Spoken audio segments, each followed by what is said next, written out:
Claire never realized how loud silence could be until her divorce was final. The house, once alive with laughter and conversation, now felt hollow. Every room carried an echo of what used to be her husband Daniel's voice. The clink of coffee cups in the morning, the sound of Ethan's sneakers as he rushed down the stairs. But all of it was gone now. She sat at the kitchen table, her hands wrapped around a mug of coffee that had long gone cold, staring out the window as the wind pushed golden leaves across the yard. It was fall in Portland, and the season matched her heart, quiet, fading, and uncertain. She told herself she was fine. She had a good job, her friends checked in occasionally, and life, in theory, went on. But every evening when she came home to an empty house, she felt the weight of everything she had lost.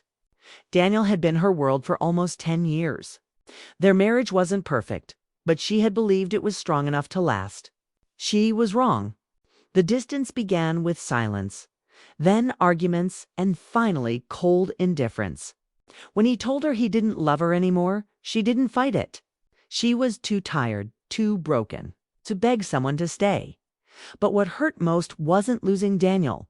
It was losing Ethan. Her stepson had been only 12. When she first met him, back then he was quiet, polite, and always hiding behind his books. His mother had passed away when he was little, and it took time before he opened up to Claire. But once he did, he became her light, helping her in the garden, baking cookies with her on weekends, and talking to her about his dreams. She had never been able to have children of her own, and Ethan had filled that space in her heart. When the divorce came, she didn't just lose a marriage. She lost family. Daniel had made it clear Ethan would always be welcome to visit. But Claire wasn't part of their lives anymore. She respected that. She didn't want to make things complicated for Ethan, so she quietly disappeared, leaving he'd move on with his life. 6 months passed. Claire's life became a cycle of work and silence. She tried to keep herself busy, painting, gardening, reading, but nothing filled the emptiness. Sometimes, when she passed Ethan's old room, she'd stop and look inside. His book still sat on the shelf, and a baseball cap hung by the door, forgotten. It was strange how the smallest things could break her heart all over again. Then, one quiet Sunday afternoon, the doorbell rang. Claire wasn't expecting anyone. She hesitated, setting down her tea, and opened the door, and there he was. Ethan. He stood on the porch, taller than she remembered, his brown hair a little longer, his eyes warm and uncertain. In his hands was a small box. "Hey," he said softly, his voice carrying both nerves and hope. Claire blinked, surprised. "Ethan, what are you doing here?" He gave a shy smile. "I just wanted to see you." For a moment, Claire couldn't speak. She wanted to hug him, but something held her back, the unspoken line that divorce had drawn between them. Instead, she stepped aside. "Come in." Ethan walked in like he had never left. The house seemed to breathe again. Claire noticed how much he had grown: broad shoulders, calm eyes, quiet confidence that made her proud and emotional all at once. "I wasn't sure if I should come," he said, glancing around the living room. "Dad told me to give you space. But I missed you, Claire." Our chest tightened. "You could never bother me, Ethan. I've missed you too." They sat down in the kitchen. The conversation started awkwardly, small talk about college, classes, and the weather, but slowly it began to flow like it used to. He told her about his studies in architecture, his new friends, and how he still didn't like coffee without too much sugar. Claire laughed softly, feeling something inside her loosen for the first time in months as they talked. Ethan reached into the small box he had brought and pulled out a picture frame. "I found this when I was packing my things," he said. "Thought you might want it." Inside the frame was a photo, the three of them standing by the lake on a summer day. Daniel's arm around her shoulders, Ethan grinning with a fishing rod in hand. Claire's throat tightened. She ran her finger over the glass. "I thought I'd lost this." Ethan shook his head gently. "You didn't lose it. You just forgot where to look." The words hit deeper than he probably meant them to. Claire looked at him, her eyes softening. "Thank you, Ethan. You don't know how much this means." He smiled, the corners of his mouth lifting the way they used to when he was younger. "I remember that day," he said. You were the only one who caught a fish, and Dad kept pretending he let you win." Claire laughed, and the sound filled the house, warm, light, alive. For a moment, she forgot all the sadness that had weighed her down. Sitting across from Ethan, she realized how much she had missed this. Not just the noise or company, but the feeling of being seen, of being loved without conditions. As the sun dipped lower, painting the sky in gold, Ethan stood up. "I should probably go," he said. "But can I come by again next week?" Claire hesitated only for a second before nodding. "I'd like that very much," smiled, slipping his hands into his jacket pockets. "Okay, then I'll see you soon." After he left, Claire stood by the door for a long time, the photo still in her hands. For the first time since the divorce, the house didn't feel empty. It felt like it was breathing again, like a piece of her heart that had been buried was slowly waking up that night. As she placed the framed picture on the mantel, she whispered softly to herself, "Maybe some things aren't meant to be lost forever." The wind carried away the last of the fallen leaves. Inside, warmth returned to a home that had been cold for too long, and for the first time in months, Claire went to sleep not thinking about what she had lost, but about who had found her again. Ethan came back the next Sunday, just as he promised. Claire had spent the entire week preparing for that moment without even realizing it, cleaning the house, lighting a candle, baking cookies like she used to when he was younger. She told herself it was just to be polite, but deep down she knew it was more than that. It was hope. For the first time since the divorce, she had something to look forward to. When the doorbell rang, she opened the door with a smile already forming. Ethan stood there with a bag of groceries in one hand and that familiar, easy grin. "I thought maybe I could cook dinner tonight," he said. "You used to say I'd never learn to make anything edible." Claire laughed and stepped aside. "Well, let's find out if you proved me wrong." The kitchen quickly filled with the scent of herbs, garlic, and warmth. It felt natural to people moving around the kitchen like they'd done 100 times before. Ethan told her about college life, about his roommate who played guitar badly, about his dreams of designing homes that felt alive. Claire listened, amazed at how much he'd grown, not just in height, but in heart. "You know," she said as she stirred the sauce, "I always knew you'd do something creative." Ethan smiled. "You're the one who told me not to be afraid of failing. Remember when I wanted to quit art class?" She nodded, the memory soft and distant. "And you ended up winning that student art award." He laughed. "You framed the certificate. Dad never even noticed it." The words came out casually, but Claire felt them like a small ache. Daniel had always been too focused on work, too distracted to notice the little victories that made life beautiful. That was one of the things that broke them apart. She wanted connection, while he wanted control. They sat down for dinner, and the first bite made Claire laugh. "Okay, this is actually good," she said. "Shocking, right?" Ethan teased. "I guess living alone forced me to learn." For a moment, everything felt right again. The flicker of candlelight, the soft clinking of forks, the warmth of shared laughter. It was simple, but it was everything. After dinner, Ethan stood and wandered around the living room. His gaze stopped at the photo he had returned to her the week before, now placed neatly on the mantel. "You kept it there," he said quietly. "Of course," Claire replied. "It's one of my favorite memories." He turned toward her, his expression thoughtful. "You know, I think I always felt closer to you than to my dad. I could talk to you about anything." His words caught her off guard. "Really?" he nodded. "When Dad and you split, I didn't know what to say. I was angry, not at you, but at how everything ended. I wanted to visit, but he told me to stay out of it. Said I'd only make things harder." Claire felt a lump form in her throat. "Ethan, you never would have made things harder. You were never part of the problem." He smiled sadly. "I know that now. But back then, I didn't know what to believe." They fell into silence, a comfortable one. The fire crackled softly in the background, filling the spaces their words couldn't reach. Claire watched Ethan, the boy who used to leave his shoes by the door, now sat before her as a man, thoughtful and kind. She realized how much time had passed, how quickly life had changed. "Do you ever miss him?" Ethan asked suddenly. Claire hesitated. I used to, but not anymore. I think I just miss the idea of what we were supposed to be. Ethan nodded slowly, understanding more than most would at his age. You deserved better, he said simply. His honesty disarmed her. Thank you, she whispered. He smiled. You always took care of everyone else. It's about time someone takes care of you. The warmth behind those words made Claire's heart flutter, not in a romantic way, but in a way that reminded her she mattered. For so long she had felt invisible, like a chapter closed and forgotten. But Ethan saw her.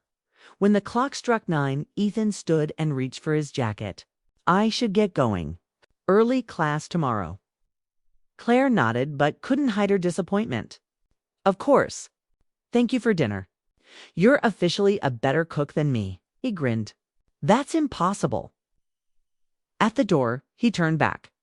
Can I stop by again next weekend? I want to fix that leaky faucet in the bathroom. She smiled. You don't have to do that. I want to, he said firmly. You did enough for me when I was younger. Let me return the favor. His words stayed with her long after he left. Claire sat on the couch staring at the glowing embers in the fireplace. For the first time in a long while, she didn't feel like a woman abandoned. She felt like someone found. The next weekend came quickly. Ethan showed up with a toolbox and a cup of coffee for her, just the way she liked it, too sweet. He fixed the faucet in no time, then stayed to help her organize old boxes from the attic. As they sorted through forgotten things, they found letters, photos, even an old handmade card that said "World's Best Stepmom." Ethan held it up and grinned. You remember this? Claire laughed. You made that on Mother's Day. You spelled mother wrong. He laughed too. I was 10. Spelling wasn't my strength. But behind the laughter, there was something tender, a quiet bond that had never faded, no matter what had changed. Claire looked at him and realized something important. Love didn't always disappear when people walked away. Sometimes it stayed behind, reshaped, softer, but still alive. When Ethan was about to leave that day, he stopped at the door again, like he had something to say but wasn't sure how. Claire, he started, I know things were hard, but I'm really glad you're still here. You were the only person who ever made this house feel like home. Her heart swelled. You'll always have a home here, Ethan. He nodded slowly, smiled, and left. That night, Claire couldn't sleep. She kept thinking about his words, about how kindness could heal things even when love had failed. She realized that Ethan wasn't just visiting out of politeness. He was trying to bring warmth back into both their lives. She looked around the living room, the glowing lamp, the photo on the mantel, the quiet peace in the air. It wasn't just a house anymore. It was slowly becoming a home again. And it all started with one visit from someone who refused to let love fade away completely. Winter came quietly, with soft snow covering the streets and rooftops of Portland. Claire had gotten used to Ethan's weekend visits.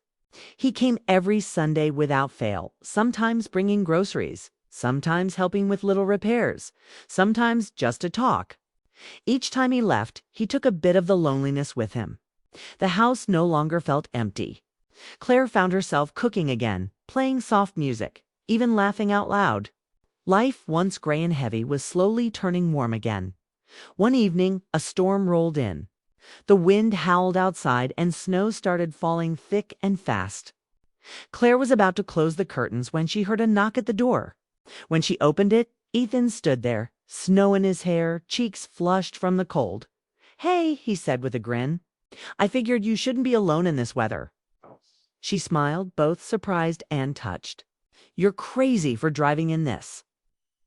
I brought dinner, he said, holding up a paper bag. Soup and garlic bread. Claire laughed and stepped aside. You just saved my night.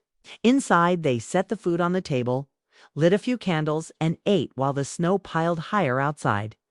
The power flickered once, then twice, before finally going out completely. The house sank into darkness except for the soft light of the candles. Well, Claire said with a sigh, looks like it's just us and the storm. Ethan smiled. I don't mind that. They sat near the fireplace, wrapped in blankets, the sound of the wind filling the silence between them. It was peaceful, the kind of quiet that felt safe, not lonely. Claire looked at him, realizing how much he'd grown into his own person. He wasn't the uncertain boy she'd helped raise. He was kind, steady, thoughtful, a young man who carried warmth wherever he went. "I'm really proud of you, Ethan," she said softly. "You've turned into someone wonderful." He smiled shyly. "You had something to do with that." She shook her head. "No, that was all you." He looked at her for a moment, then said, "You know, I never told you this. But after you and Dad split, I felt completely lost." He was angry all the time. The house didn't feel like home anymore. "I didn't even want to go back on weekends. But I missed you." Her eyes softened. "I missed you too." He nodded, his voice low. "I used to come by the street sometimes just to see if your lights were on. I wanted to knock, but I didn't know if I was allowed to." Claire felt tears sting her eyes. "Oh, Ethan." He shrugged lightly. "I just didn't want you to think I stopped caring." She reached out, resting her hand gently over his. "I never thought that. You were always like my own." For a while, they sat like that, the fire crackling softly, the storm whispering outside. There was no need for more words. Then Ethan spoke again, his tone quiet but certain. "Can I tell you something? Something I should have said a long time ago." Claire nodded, her heart suddenly heavy with anticipation. "When Dad left you, I was angry at him. Not because of the divorce, but because he didn't see what he had. You were always the one who cared for both of us. You didn't just marry my father, Claire. You became my family, and you still are." The words hit her with unexpected force. She covered her mouth as tears filled her eyes. "Ethan," he went on gently, his voice steady, "you're the only person who ever made me feel understood. You listened when no one else did. You believed in me before I believed in myself. You're the reason I learned what love really looks like. Not the kind that ends, but the kind that stays even when life changes." Claire's chest tightened. She had spent months trying to piece herself back together, believing she was unwanted, forgotten. But now, hearing these words from him, something inside her finally healed. "Do you really mean that?" She whispered, "Dot." He nodded. "Every word. You might not be my mother by blood, but in every way that matters, you are." Claire's tears fell freely then. She reached forward and hugged him.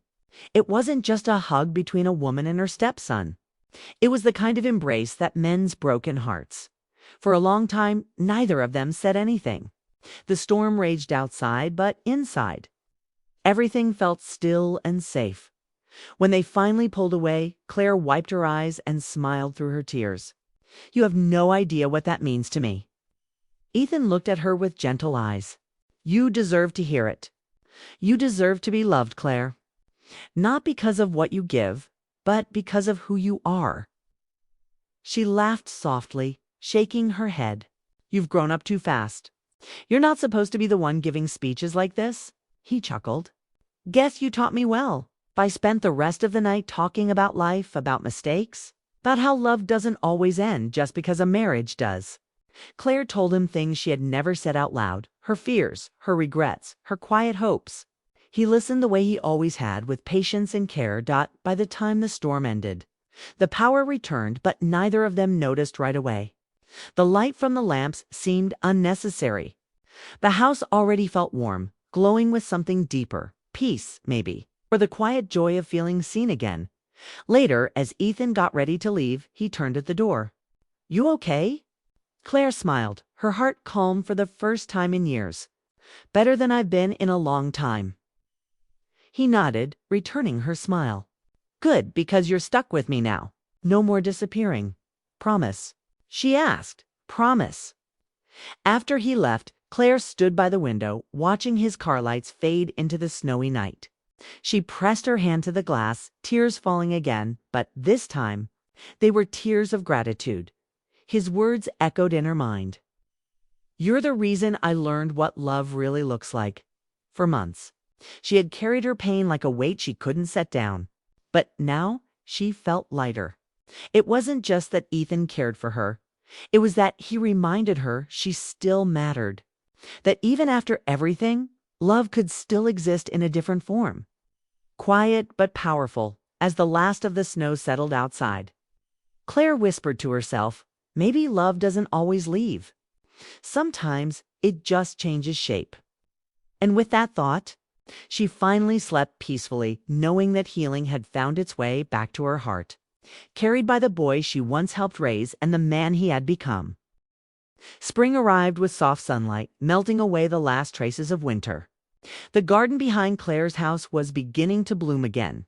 Tulips pushing through the soil, colors returning to the world just as peace had returned to her heart.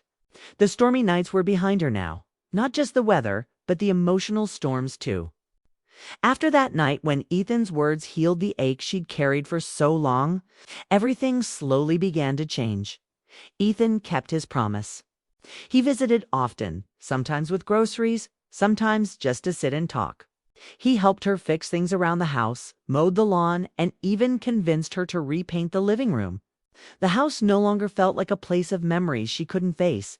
It was becoming something new. Every laugh, every shared story, every small kindness gave the place new life. One Saturday morning, Claire stood in the garden wearing her old gloves, planting new flowers. She heard footsteps behind her and turned to see Ethan holding 2 cups of coffee.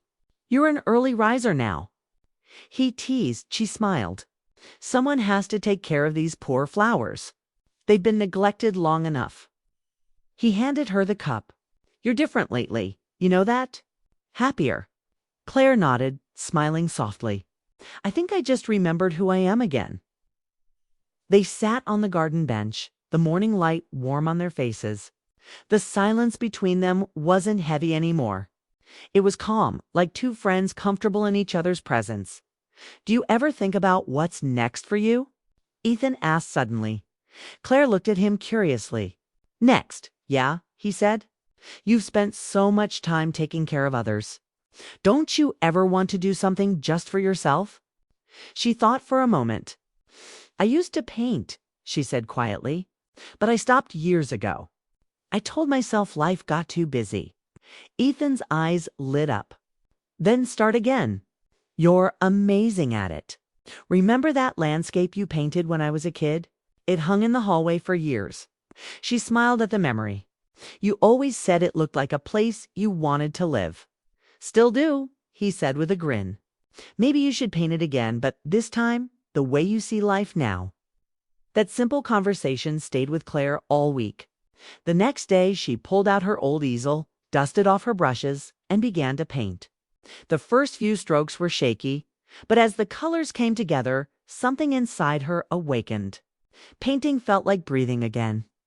Every stroke carried the weight of her healing, the loneliness, the grief. And now the peace. When Ethan came by the following weekend, she showed him the painting. It was a bright garden under a sunrise, full of color and hope. He stared at it quietly for a moment. "It's beautiful," he said. "It looks like you." Claire laughed softly. "I think it looks like life after sadness. It's kind of the same thing," Ethan said with a warm smile. They spent the day outside, fixing up the patio and planting herbs. In the evening, they sat by the fire pit, watching the sunset turn the sky into shades of pink and gold. The air was filled with the smell of freshly cut grass and blooming flowers. "You know," Ethan said, looking at the fading sun, "I used to think love was something you either had or lost. But now I think it just changes. It becomes something else." Claire looked at him, touched by his words. "That's true. Love doesn't disappear. It just finds a new way to exist." Ethan nodded. "Like us." She smiled, her heart full. "Yes, like us." That night, Claire sat by her window long after Ethan left. She watched the moonlight fall across the garden, glowing on the flowers they had planted together.